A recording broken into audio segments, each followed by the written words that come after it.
اس میں جو آپ نے دو طرح سے بتایا کہ ایک قرآن کی وہ حصہ ہے قرآن کا جو کہ شریعت سے منسوخ ہے، جو ڈوز اینڈ ڈونٹس آف قرآن ہے. اگر آپ قرآن کا بھی اس طرح سے اس کو غور کیجئے کہ ڈوز اینڈ ڈونٹس قرآن کے جو ہیں سعید صاحب وہ صرف 13 یا 14% ہیں.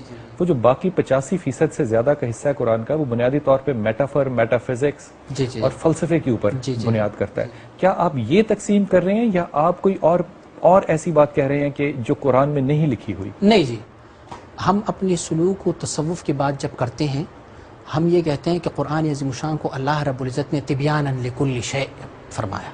ہر چیز کا بیان اللہ رب العزت نے قرآن عظیم الشان میں کیا ہوا ہے، لیکن ہماری عقول، ہمارے اذہان اس تک نہیں پہنچ سکتے. مثلا ہم ایک اللہ رب العزت کی اس قرآن عظیم الشان کے جس طرح ہم سورہ کے ابتداء میں الف لام میم صاد جو حروف مقطعات ہے، اس حروف مقطعات کا علم اگر ہم دیکھیں تو اللہ رب العزت خود ہی فرماتے ہیں وما يعلم تأویلہ الا اللہ والراسخون فی العلم یقولون آمنا بہ. دو قراءت آئے ہیں. اب جو علوم ہے جو قرآن عظیم الشان کے اس حروف مقطعات میں موجود ہے وہ علوم اللہ رب العزت نے ہر کسی کو نہیں دیا، وہ کچھ خاص اپنے بندوں کو اللہ رب العزت نے وہ علوم دیا. مثلا کچھ لوگوں نے الف لام میم کی تو اپنے حوالے سے تعریف کی. یہ جو ساری تعریف کریں گے یہ اپنی عقل سے کریں گے نا، یہ فیصلہ کیسے کریں گے کہ اس کا عقل اور جو مطلب ہے یہ اللہ نے اس کو سمجھا دیا؟ جس طرح کہ انبیاء علیہم الصلوات و تسلیمات کی جو فرامین ہے، انبیاء علیہم الصلوات و تسلیمات کی جو اقوال ہے اسے ہم کبھی نہیں کہہ سکتے کہ وہ اپنی عقل کے مطابق وہ کر رہے ہیں. ہم نیا بات سن رہے ہیں ایک نبی سے جو ہمیں یہ فرما رہے ہیں کہ آپ نے ظہر کی نماز 4 رکعت پڑھنی ہے. اب اس پہ آیا کوئی ظاہری طور پہ نازل تو نہیں ہوا، ہم نہیں دیکھ رہے، قرآن نے ہمیں نہیں کہا کہ ظہر کی نماز 4 رکعت پڑھو. لیکن اگر ہم یہ کہیں کہ ہم اپنی ذہن کے مطابق سے یا نبی اپنی ذہن اور عقل کے مطابق کر رہے ہیں، یہ سراسر غلط ہوگا. نبی کے لیے اللہ رب العزت کی طرف سے وہ وحی ہو جاتا ہے جس کو وحی جلی اور وحی خفی ہوتا ہے. آپ نے ابھی طریقت کا ذکر کیا، اس طریقت کے حوالے سے جو لطائف ہیں ان کا کچھ ذکر کیجئے گا کہ یہ کیا چیز ہے؟ سلسلہ عالیہ نقشبندیہ کا میں چلیے ذکر کروں گا کہ سلسلہ عالیہ نقشبندیہ میں ہمارے مشائخ اعظام کا طریقہ یہ ہے کہ یہ مبارکین 7 لطائف دیتے ہیں.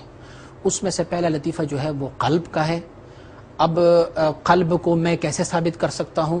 اب اگر کوئی یہ پوچھ سکے کہ جی قرآن میں بھی کوئی قلب کا ذکر آیا ہے تو قرآن عظیم الشان نے تو قلب کے بارے میں بہت کچھ کہا ہوا ہے، الا بذکر اللہ تطمئن القلوب اور سب کچھ.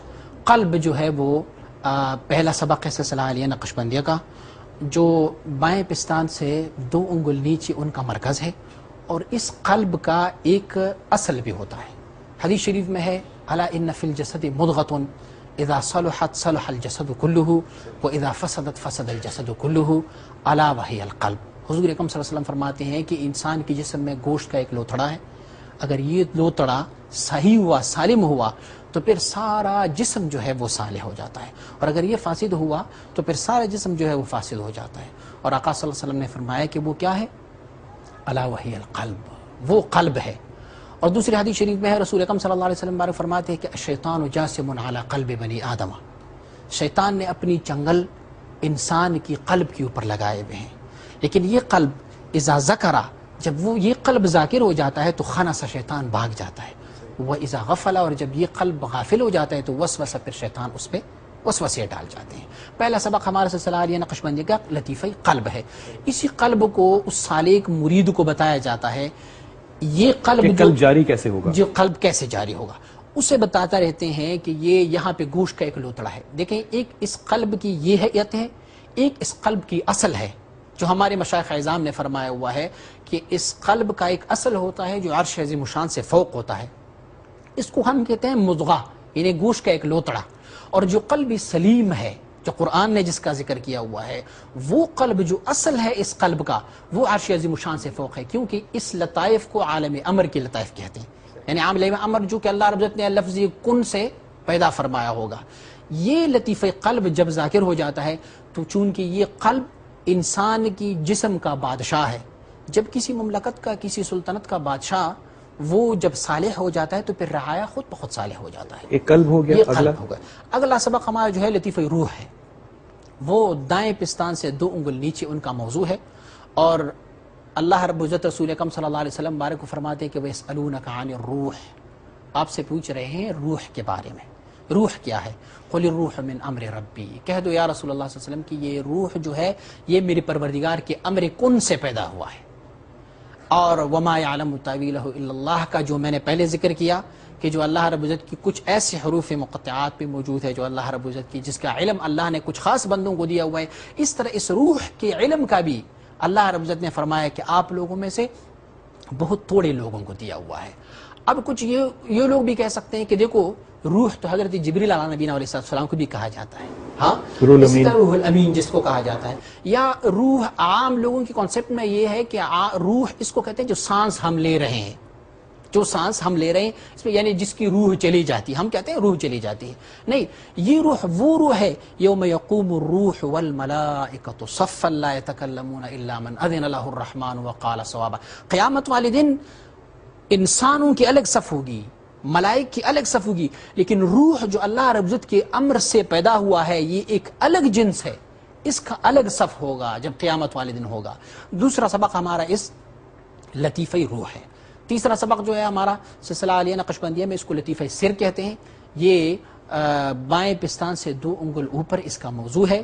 انہ یعلم السر و اخفا، اللہ رب العزت فرماتے ہیں وہ سر کا لطیفہ وہ ذاکر ہو جاتا ہے۔ اس کے بعد چوتھا سبق ہے خفی ہے، اللہ رب العزت اس لطیفہ خفی کو بھی مرشد کامل مکمل کی توجہ سے حیات عطا فرما دیتا ہے۔ پانچواں سبق جو ہے وہ اخفا ہے، سینے کے درمیان میں اللہ رب العزت اپنی کامل مکمل دوست کی توجہ اور ان کی نگاہ سے ان کو بھی ذاکر فرما دیتا ہے۔ چھٹا سبق ہمارا نفسی ہے، جو ماتھے میں ہے ہمارے، جہاں سے بال اگتے ہیں وہاں پہ ہے۔ یہ نفس پھر کئی اقسام کا ہے، جس کو نفس امارہ بالسوء کہتے ہیں، برائی پہ امر کرنے والا، لوامہ ہے، پھر ملہمہ ہے، پھر راضیہ ہے، مرضیہ ہے، مطمئنہ ہے، کئی اقسام ہے اس نفس کی۔ تو اللہ رب العزت نے اس نفس کے بارے میں جو مطمئن نفس ہوتا ہے اس کے بارے میں فرمایا یا ایتھا النفس المطمئنہ ارجعی الی ربک راضیۃ مرضیہ فادخلی فی عبادی وادخلی جنتی، اللہ رب العزت۔ اس کے بعد 7واں سبق ہے ہمارا قالبی، جس کو انسان کو اللہ رب العزت نے جب 4 چیزوں سے پیدا فرمایا کہ جس میں ہوا ہے، پانی ہے، مٹی ہے اور آگ، ان 4 عناصر میں سے اللہ رب العزت نے انسان کی تخلیق فرمائی ہے۔ ان 4 عناصر کو اس کو عناصر 4 کہتے ہیں۔ اس عناصر 4 کا مجموعہ ہم نے ایک لطیفہ بنایا ہوا ہے جس کو کہتے ہیں لطیفہ قالبی، یعنی قالب جسم کی طرف اشارہ ہے۔ آپ نے اپنے اس لطیفہ قالب میں یوں تصور کرنا ہوتا ہے کہ میرا پورا جسم، جو میرا جسم جسد ہے یہ بمثل ایک ذرہ چھوٹا سا تصور کرتے ہیں اور اس پہ جو ہے وہ ذکر کر رہے ہوتے ہیں۔